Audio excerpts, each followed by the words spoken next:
Hi, I'm Chris Daniels from Flarebright. Airwards is focused on positive use cases, it's global and it connects the drone community, and that's why I love it and I'm proud to be a judge. The Sensor and Payload entries were very strong and had really wide use cases, and the winner of the Sensor and Payload category is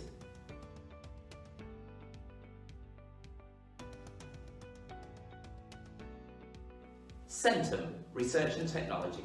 Congratulations.